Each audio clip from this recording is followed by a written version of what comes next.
जय हिंद दोस्तों, मैं किशन आप सबका स्वागत करता हूं और शुरू करते हैं आज के डिफेंस समाचारों को। दोस्तों, एक बड़ा अपडेट आया है डीआरडीओ के हाइपरसोनिक टेक्नोलॉजी को लेकर। दरअसल दोस्तों, डीआरडीओ अब एक खास प्रोजेक्ट पर काम कर रहा है जिसका नाम है ETLDSCM यानी कि enabling technology for long duration hypersonic cruise missile. और ये प्रोजेक्ट एक ऐसी मिसाइल बनाने के लिए दोस्तों जो बहुत तेज यानी कि मैक 5 से ऊपर की स्पीड पर लंबी दूरी तक उड़ सकेगी। इवन दोस्तों 2024 में मैंने आपको डिफेंस अपडेट में बताया था कि इस प्रोजेक्ट में डीआरडीओ को एक बड़ी सफलता भी मिली है और डीआरडीओ ने दोस्तों इसके लिए एक्टिव कूल्ड स्क्रैमजेट इंजन का डिजाइन भी पूरा कर लिया है। यहाँ पर दोस्तों एक्टिव कूलिंग मिसाइल को ठंडा रखता है और उसे लंबी दूरी तक उड़ने देता है। रीजन साफ है, जब हाइपरसोनिक स्पीड होती है तो मिसाइल काफी गर्म हो जाती है। ऐसे में ये एक्टिव कूलिंग काफी जरूरी होती है और इस डिजाइन के पूरा होने के बाद दोस्तों भारत अब दुनिया के उन चुनिंदा देशों में शामिल हो चुका है जो ऐसी हाईटेक मिसाइल्स तैयार कर रहे हैं। और ये नहीं दोस्तों, डीआरडीओ ने एक और बड़ा टेस्ट किया है इसके लिए, जिसमें कि डीआरडीओ ने स्क्रैमजेट के एक छोटे मॉडल को 60 सेकंड तक लगातार चलाया। ये टेस्ट ऐसी मशीन पर किया गया था जो असली उड़ान जैसी स्थिति बनाती है, मतलब एक सिमुलेशन किया गया। और इस टेस्ट से दोस्तों डीआरडीओ को यह भरोसा मिल गया कि पूरा इंजन बनाना अब कोई मुश्किल काम नहीं है। और अब मैं आपको याद दिलाता हूं 2020 में जब डीआरडीओ ने HSTDV नाम की हाइपरसोनिक व्हीकल का टेस्ट किया था जिसमें कि मैक 6 की रफ्तार हासिल की गई थी। और अब ये जो ETLDSCM है उसी काम को अब और आगे ले जा रहा है। फर्क सिर्फ इतना है कि HSTDV एक डेमो था लेकिन ETLDSCM एक असली और भविष्य की हाइपरसोनिक क्रूज मिसाइल को तैयार कर रहा है। और अगर ये दोनों मिसाइलें बन गई तो भारत को काफी फायदे मिलेंगे। सबसे पहला फायदा, डीप स्ट्राइक क्षमता भारत की बढ़ जाएगी।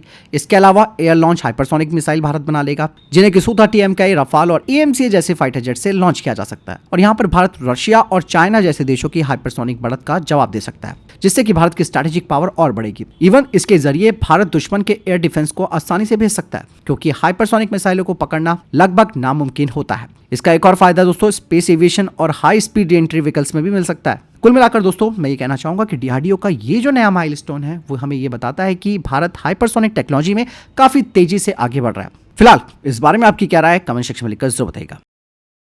दोस्तों, रशिया के एम्बेसडर डेनिस एलिपोव ने कहा कि भारत और रशिया Su-57 पर हाई लेवल नेगोशिएशन कर रहे हैं और अब जो ऑफर सामने आया है वो अब तक का सबसे बड़ा टेक्नोलॉजी ट्रांसफर पैकेज माना जा रहा है। जी हां दोस्तों, रशिया ने साफ तौर पर कह दिया है कि इंडिया को Su-57E पर full technology transfer, licence production और लोकल मैन्युफैक्चरिंग की पूरी आजादी देने के लिए वो तैयार हो गया है। यानी कि दोस्तों रशिया का 5th जनरेशन का जो स्टेल्थ फाइटर जेट है अब इसकी टेक्नोलॉजी भारत के हाथ में आने वाली है। सिर्फ असेंबली नहीं, सिर्फ स्क्रू ड्राइवर टेक नहीं, बल्कि सभी क्रिटिकल सिस्टम तक का एक्सेस भारत को मिलेगा जिसमें कि source code, AESA radar, engines और super cruise technology, stealth coating और low observer materials, sensors, avionics, AI driven combat suite, advance weapon integration.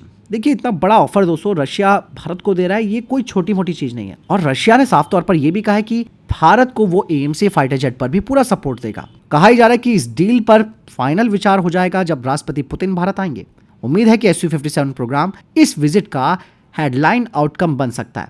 और अगर प्रोडक्शन मॉडल की बात करते हैं तो पहले 2 या 3 स्क्वाड्रन फ्लाईवे कंडीशन में भारत आ सकते हैं जिसके बाद HAL भारत में Su-57 का फुल स्केल प्रोडक्शन सेटअप शुरू करेगा और इवन इसमें भी भारत की प्राइवेट सेक्टर कंपनियां हिस्सा लेंगी। अब सबसे बड़ा शॉकिंग फैक्टर दोस्तों यहाँ पर क्या है, Su-57 की कीमत 35 से 50 मिलियन डॉलर पर जेट बताई जा रही है लेकिन लोकल प्रोडक्शन के बाद ये 60 से 75 मिलियन तक जा सकती है। लेकिन फिर भी ये F-35 से काफी सस्ता होगा और सबसे बड़ी बात, भारत को कंप्लीट कंट्रोल भी मिल रहा है। और दोस्तों ये डील भारत के 5th generation fighter jet strategy को पूरी तरह रीशेप कर सकती है। मतलब रफाल, AMCA और Su-57 तीनों मिलकर एशिया का सबसे पावरफुल एयर कॉम्बैट मैट्रिक्स बना सकते हैं। अब यहाँ पर सवाल ये उठता है दोस्तों, क्या Bharat Russia Su-57 collaboration AMCA को सुपरचार्ज करेगा? क्या भारत आखिरकार एक true 5th generation stealth master बन जाएगा? और सबसे बड़ा सवाल, क्या दिसंबर में डील फाइनल हो जाएगी?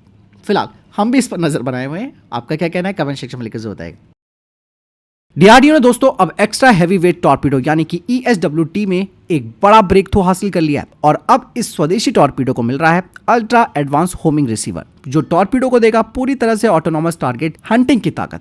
इसका मतलब यह है कि अब हमारी टॉर्पीडो को लगातार वायर से गाइड करने की जरूरत नहीं पड़ेगी और दूसरा, सबमरीन से कंटिन्यू कंट्रोल करने की जरूरत नहीं होगी क्योंकि ये ऑटोनॉमस तरीके से अपने टारगेट को हिट कर सकती है। यानी कि टॉर्पीडो खुद से ही दुश्मन के सबमरीन शिप्स को ढूंढेगा, ट्रैक करेगा और उन पर वार कर देगा। ये नए होमिंग रिसीवर इतने एडवांस हैं कि ये महासागर के शोर को भी फिल्टर कर देते हैं, दुश्मन की असली सबमरीन को भी पहचान सकते हैं, डिकॉय, जैमर और नॉइज मेकर को इग्नोर कर सकते हैं। और सबसे बड़ी बात तो यह है कि ये 90 डिग्री तक का high of board side angle से भी हमला कर सकते हैं। यानी कि दुश्मन कहीं भी हो उसे ESWT सुन भी लेगा, ढूंढ भी लेगा और तबाह भी कर देगा। हालांकि इसकी खासियतों की बात की जाए तो इसकी स्पीड 40 नॉट से ज्यादा होगी, रेंज 40 किलोमीटर और जल्द ही 50 किलोमीटर वाला वेरिएंट भी आएगा। 500 मीटर की गहराई तक ये जा सकती है और नेक्स्ट वेरिएंट 800 मीटर का होगा और इसका सुपर साइलेंट इलेक्ट्रॉनिक प्रपल्सन होगा, मतलब दुश्मन को पता भी नहीं चलता। और ये टॉर्पीडो भारत के लिए गेम चेंजर भी होगी क्योंकि ये चाइना की टाइप 093B और पाकिस्तान के जिन क्लास जैसी डीप डाइविंग सबमरीन्स को आसानी से भेज सकती हैं। और ये टॉर्पीडो दोस्तों ऑटोनोमस मोड में 60 मिनट तक लॉइटर भी कर सकती है और मौका मिलते ही अपनी स्पीड पर पहुंचकर सीधे हिट कर सकती है। और एक बार जब इंडियन नेवी की कलवरी क्लास के सबमरीन्स इस टॉर्पीडो से लैस होंगी तो इंडियन ओशन रीजन में भारत की अंडर सी वॉरफेयर क्षमता कई गुना बढ़ जाएगी। दोस्तों एम्ब्रेयर ने भारत को एक पावरफुल ऑफर दिया है। दरअसल एम्ब्रेयर डिफेंस एंड सिक्योरिटी ने KC-390 मिलीनियम को इंडिया के लिए नेक्स्ट जेन एयरलिफ्ट सॉल्यूशन बताते हुए एक बड़ा ऑफर यहां पर रखा है। और ये ऑफर दोस्तों इतना जबरदस्त है कि दुनिया में किसी और देश ने भारत को नहीं दिया। सबसे पहला तो दोस्तों 100% लोकल प्रोडक्शन लाइन भारत में बनेगी, पूरी टेक्नोलॉजी ट्रांसफर भारत को मिलेगी, 60% से ज्यादा इंडिजिनस कंटेंट इस पे होगा, स्पेशल भारतीय वेरिएंट्स का ज्वाइंट डेवलपमेंट किया जाएगा। मतलब भारत में केवल असेंबली नहीं, पूरी फैक्ट्री, पूरी टेस्टिंग सेटअप, पूरी फाइनल डिलीवरी सब कुछ इंडिया में होगा। हाल ही में दुबई में दोस्तों इसका ब्लॉक 20 स्टैंडर्ड दिखाया गया था। ये वही वेरिएंट है जो नाटो देश पुर्तगाल, हंगरी और नीदरलैंड इस्तेमाल कर रहे हैं। इसमें पैरेट एंड विटनी का V2500 E5 इंजन लगा है, 26 टन तक का पेलोड ले जा सकता है और 10,000 फीट की ऊंचाई वाले एयर स्ट्रिप पर भी फुल लोड लैंडिंग कर सकता है और सिर्फ दोस्तों 1200 मीटर रनवे से टेक ऑफ कर सकता है। मतलब लद्दाख, अरुणाचल या फिर किसी भी हाई एल्टीट्यूड फॉरवर्ड बेस के लिए ये एक परफेक्ट सॉल्यूशन होगा। और यहाँ पर KC-390 की एक और सबसे बड़ी बात है कि ये फुल मल्टी रोल एयरक्राफ्ट है, यानी कि ये एक पूरा फ्यूचर मिशन सिस्टम प्लेटफॉर्म है जिसमें शुरू से ही मिल जाती है डुअल एरियल रिफ्यूलिंग क्षमता, यानी कि probe and drogue plus receptacle. दूसरा इसमें मिलता है नाटो लिंक 16 प्लस भारतीय data link ready, RWR, MAWS, DIRCM, chaff and flare. और यहाँ पर दोस्तों एम्ब्रेयर ने भारत के लिए इंडिया स्पेसिफिक वेरिएंट का ऑफर किया है। और KC-390 के दोस्तों कई वेरिएंट बनाए जा सकते हैं, जैसे कि tanker platform, electronic warfare oblique, electronic counter measure variant, special operation वाला वेरिएंट और मैरीटाइम पेट्रोल वेरिएंट। और इस कंपनी का सीधा मैसेज ये है कि इंडियन एयरफोर्स को 2030 से 2035 में जो चाहिए KC-390 को उसी चीज में बदला जा सकता है। और यहाँ पर एम्ब्रेयर ने यह बात भी कही है कि उनका ये जो एयरक्राफ्ट है वो C-130J से 20 से 25% सस्ता है, लाइफ साइकिल कॉस्ट भी 30% कम है, हॉट एंड हाई परफॉर्मेंस में ये बेहतर है और क्रूज स्पीड इसकी 470 नॉट है, मतलब C-130J से ज्यादा।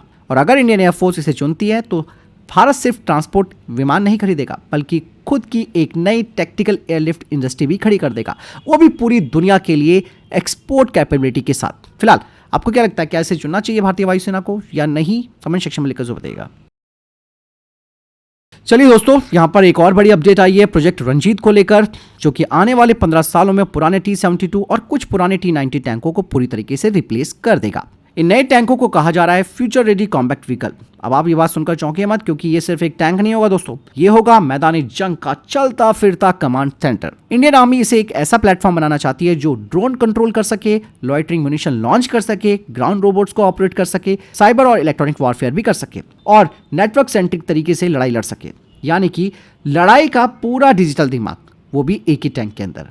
2027 तक पहला रिक्वेस्ट फॉर प्रपोजल जारी हो सकता है। DRDO, L&T, टाटा जैसी कंपनियां इसमें बड़ी दावेदार होंगी और ये कंपनियां दोस्तों या तो खुद के डिजाइन देंगी या फिर विदेशी सहयोग, जैसे कि रेमेंटल का leopard 2A8 south Korean K2 black panther के साथ मिलकर कॉम्पीट करेंगे। और जो भी डिजाइन शॉर्टलिस्ट किया जाएगा उसे डेवलपमेंट फंड भी दिया जाएगा, जिससे कि वो 1 से 2 प्रोटोटाइप बनाएंगे और इंडियन आर्मी इनके कड़े ट्रायल्स करेगी। और फाइनल टैंक कौन जीतेगा ये फैसला 2030 के बाद होगा। प्रोडक्शन 2034 से 35 तक शुरू हो सकता है और हर साल 150 से 200 टैंक भारत में बनेंगे। टारगेट तो 2200 फ्यूचरिस्टिक टैंक भारतीय सेना को देना है। नाउ FRCV एक टैंक नहीं बल्कि पूरी AI वॉर मशीन होगी, जिसमें कि ह्यूमन मशीन टीमिंग, यानी कि टैंक का AI और क्रू मिलकर लड़ाई लड़ेंगे। ड्रोन एंड रोबोट कंट्रोल, यानी कि ग्राउंड रोबोट्स आगे भेजे जाएंगे, छोटे UAVs ऊपर से नजर रखेंगे और लॉइटरिंग म्यूनिशन दुश्मन पर ऊपर से गिरकर हमला करेंगे। इसमें तीसरा सबसे बड़ा फीचर होगा beyond line of site attack, मतलब दुश्मन देखे बिना टैंक ड्रोन की आंखों से ही टारगेट हिट कर देगा। और even cyber and electronic warfare proof network इसका होगा। 360 डिग्री की सिचुएशनल अवेयरनेस भी होगी और हाइब्रिड नेविगेशन सिस्टम इसमें होगा। और ये टैंक दोस्तों भारत के IRNSS और इनिशियल सिस्टम से अपनी लोकेशन खुद तय करेगा। वजन 50 टन होगा, इंजन इसका 1500 हॉर्स पावर का होगा, स्पीड 70 किलोमीटर प्रति घंटा रखी गई है और इसका एक्टिव प्रोटेक्शन सिस्टम आने वाली मिसाइलों को हवा में मार गिराएगा। ये टैंक दोस्तों अगले 40 साल तक अपग्रेड हो सकता है। मतलब इसमें केवल सेंसर्स बदलने पड़ेंगे, सॉफ्टवेयर अपग्रेड करना पड़ेगा और नए हथियार जोड़े जा सकेंगे, मतलब प्लग एंड प्ले। दोस्तों मिराज 2000 के बाद अब इंडियन एयरफोर्स के जागुआर एयरक्राफ्ट को भी सुपर एडवांस एसडीआर और सेटकॉम मिलने वाला है। आपको बता दें कि पहला अपग्रेड 2 जागुआर एयरक्राफ्ट में किया जाएगा और ये दोनों ही ट्विन सीट जागुआर ट्रेनर्स हैं। इस समय एचएएल के बेंगलुरु में खड़े और दोनों में नया केयू बैंड सेटकॉम हम देखा जा रहा है, ठीक वैसे ही जैसे कि मिराज 2000 पर देखा गया था। इसके साथ ही लगे हैं बेल के बने हुए anti jam frequency hopping SDR antenna, जो कि जागुआर को पूरी तरह नेटवर्क सेंट्रिक फाइटर बना देंगे। हालांकि जागुआर का अपग्रेड 2021 में होना था, लेकिन 2025 की जंग के बाद मिराज 2000 अपग्रेड को पहली प्राथमिकता दी गई। वहीं दोस्तों पाकिस्तान ने ऑफिशियली रूप से ऐलान कर दिया है कि एक फ्रेंडली नेशन ने JF-17 थंडर ब्लॉक 3 खरीदने के लिए उनके साथ MOU साइन कर लिया। हालांकि नाम अभी तक सामने नहीं आया, लेकिन डील का सिग्नल साफ है कि JF-17 का एक्सपोर्ट पुश अब एक नए फेज में एंटर कर चुका है। लेट्स सी, देखते हैं किसने ये जंग फाइटर जेट खरीदा है, किसको आगे इनकी भारी कीमत चुकानी पड़ेगी, वो तय समय बताएगा। दोस्तों इंडियन नेवी अब अपने सबसे बड़े और सबसे ताकतवर worship project 18 next generation destroyer को फास्ट ट्रैक कर रही है। इस साल के अंदर अंदर इसके लिए एक्सेप्टेंस ऑफ नेसेसिटी मिल सकती है और ये नया डिस्ट्रॉयर लगभग 11,000 टन का होगा, मतलब P-15A और P-15B दोनों से बड़ा और ज्यादा घातक। इसकी पावर की बात की जाए तो इसमें गैलियम बेस्ड आइसरडार होगा, इंटीग्रेटेड मास्ट प्लस इलेक्ट्रॉनिक वॉरफेयर होगा, 50 से 100 किलोवाट तक के लेजर वेपन्स होंगे और फ्यूचर में ब्रह्मोस 2 हाइपरसोनिक मिसाइल इसमें लगेगी। इसमें 96 से 128 VLS सेल्स होंगे बराकेट, ब्रह्मोस और VLSR सैम के लिए। हाइब्रिड इलेक्ट्रिक प्रपल्सन होगा, अल्ट्रा स्टेल्थ डिजाइन होगा, फुल ड्रोन, USV और UAV नेटवर्किंग होगी और नए P-18 डिस्ट्रॉयर्स में क्रू की संख्या कम होगी और ये ज्यादा ऑटोमेटेशन और पूरी तरह फ्यूचर रेडी होगा। ये वॉरशिप नहीं दोस्तों, बल्कि इंडियन नेवी का ओशियन डोमिनेटर बनने वाला है।